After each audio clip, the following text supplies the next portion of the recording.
Self accountability ہے اس ادارے میں. نمبر 2, میں نے یہ نہیں کہا کہ آرمی جو بھی کرتی ہے صحیح کرتی ہے, میں نے کہا جو کرتی ہے وہ پبلک انٹرسٹ میں کرتی ہے. ہم میں سے کچھ لوگ ہوتے ہیں نا جو ویلیڈیشن. بھائی وہ وزیر اعظم تھا, وہ بااختیار وزیر اعظم تھا, جو بعد میں کہتا ہے میرے پاس تو اختیار ہی کوئی نہیں تھا, فیصلہ نہیں کرتا ہوں.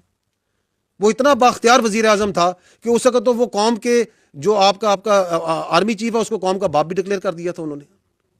بٹ دیٹ ڈزنٹ مین کہ وہ سیاست بااختیار نہیں ہوتی. وہ جو اس وقت کی حکومت تھی, وہ جو اس وقت لیڈر تھا, جو کہ اپنی پارٹی کو ایک ایز اے بالکل ڈکٹیٹر کے طور پہ چلاتا ہے. آپ دیکھیں کہ پوری پارٹی, وہ کہتے ہیں نا جمہوریت, تو جمہوریت تو سب سے ساری پارٹی تو ایک بندے کے ریوالو کرتی, اس وقت بھی پوری حکومت ایک بندے پہ ریوالو کرتی تھی.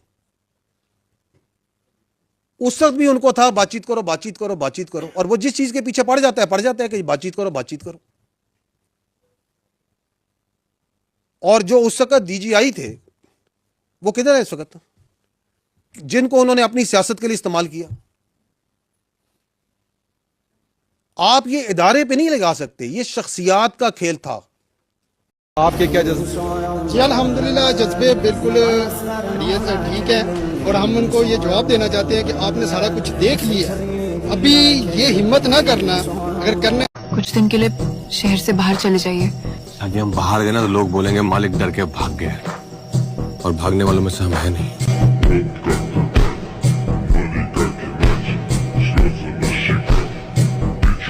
ایک شخص کہتا ہے کہ میری پارٹی کا جو شخص, جو بندہ پاکستان کی افواج کے نیشنل ڈیفنس یونیورسٹی میں گیا ہے وہ غدار ہے. ایک کو چن کے مارنا ہے. سپورٹ ہوگی تو بسم اللہ, نہیں سپورٹ ہوگی تو بھی ماروں گا. کسی کو شک نہیں ہونا چاہیے اس بات کے اندر کہ یہ یہاں پہ گنڈا گردی, بدماشی, دہشت گردی نہیں چلنے دیں گے. ہم آپریشن تو ہونے ہیں, ہم نے ٹارگیٹ ہی نہیں کرنی. لیکن میں یہ بتا دوں کسی نے خلل ڈالا اس کے اندر تو پھر میں مجبور ہوں اس کو لینے کے لیے.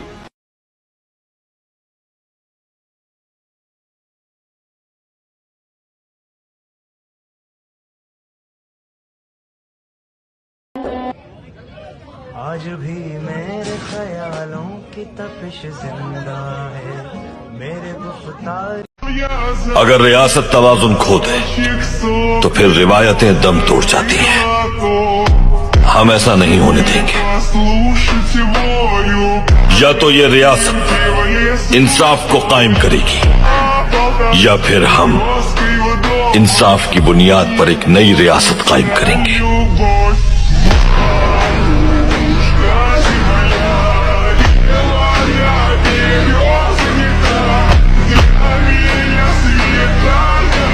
سمٹمز ہوتے ہیں نا بیماری کے, یہ جو ذہنی مرض ہے اس کی بیماری کے سمٹمز آپ نے پہلے بھی دیکھے تھے. 9 مہینے دیکھا تھا آپ نے. اسی جی ایچ کیو میں جہاں بیٹھے ہیں اس پہ اس نے حملہ نہیں کرایا تھا یا نہیں کرایا تھا. تو جو اپنی فوج پہ حملہ کرا سکتا ہے, جو شہیدوں کی جو یادگاریں ہیں ان کو آگ لگوا سکتا ہے, جو پاک فضائیہ کا 1965 کی جو نشانی ہے جس نے دانت کھٹے کیے تھے ہندوستان کی فضائیہ کے, اس نشانی کو آگ لگوا سکتا ہے. جو پاکستان کی جو فخر ہے, جو چاغی کا ہماری نشانی ہے, اس کو آگ لگوا سکتا ہے. تو اسے غدار کہنے میں کیا پرابلم ہے؟ There is absolutely no problem. کیونکہ آپ اگر دیکھیں, ایک اور سمٹم میں بتاتا ہوں آپ فالو کریں اس کے میڈیا میں جو اس کی ٹویٹس آتی ہیں, اس کو دیکھیں یہ کتنا امپریس ہے. جو ایک نون غدار ہے اس ملک کا, شیخ مجیب الرحمان, اس کی افکار سے کتنا متاثر ہے, بار بار اس کو کوٹ کرتا ہے, اس کی مثالیں دیتا ہے. اس کو کیا پرابلم ہے کہ وہ یہ کہے کہ جو فوج کے ساتھ بیٹھ کے کوئی ورکشاپ میں بیٹھے گا وہ غدار ہے. He has absolutely no problem because that is what he believes. کیونکہ وہ یہ سمجھتا ہے کہ اس کو سارا علم ہے, اس کے علاوہ سب غلط ہے, اور جو وہ کہہ رہا ہے سب ٹھیک ہے. اور اگر آپ اس کے لیے کام کریں, اس کے ساتھ چلیں, تو آپ بھی ٹھیک ہیں. جس کی سیاست کی ڈیفینیشن یہ ہے کہ اگر میں اقتدار میں ہوں تو جمہوریت ہے, اگر میں اقتدار میں نہیں ہوں تو آمریت ہے. That's his definition of politics, which he understands. Lekin again, I will again repeat that you can fool some of the people all the time, all of the people some of the time, but you cannot fool all the people all the time. تو آپ کی یہ سیاسی سودہ بازی ہے، اس کا کام، اس کا وقت ابھی ختم ہو چکا ہے. ایک اور جو یہ شخص ہے، اس کے بیانیے کی ایک اور کاروائی آپ کو بھی دکھاتے ہیں، اور وہ ہے his obsession of his media, social media with army. وہ اتنی obsession comical ہے کہ یہ ہر، آپ ان کی فالو کریں ان کے بیانیے کو، جس کی میں نے آپ کو چلایا، وہ کیسے ایک آرگنائز طریقے سے چلاتے ہیں، کہ اس کے اندر how much obsessed with this what is happening in the army. ابھی یہ سی ڈی ایف کی آپ نے نوٹیفکیشن ہے، ہر 10 منٹ 15 منٹ گھنٹے بعد کوئی ادھر بیٹھا وی لاگ کر رہا ہے، یہ ہو گیا فلانا ہو گیا.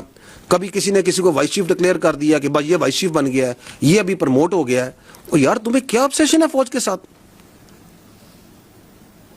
تمہارے پاس ایک صوبے کی حکومت ہے، اس کے بارے میں کیوں نہیں بات کرتے ہو؟ اس کی گورننس کے بارے میں کیوں نہیں بات کرتے ہو؟ کوئی سیاست کے بارے میں بات کیوں نہیں کرتے ہو؟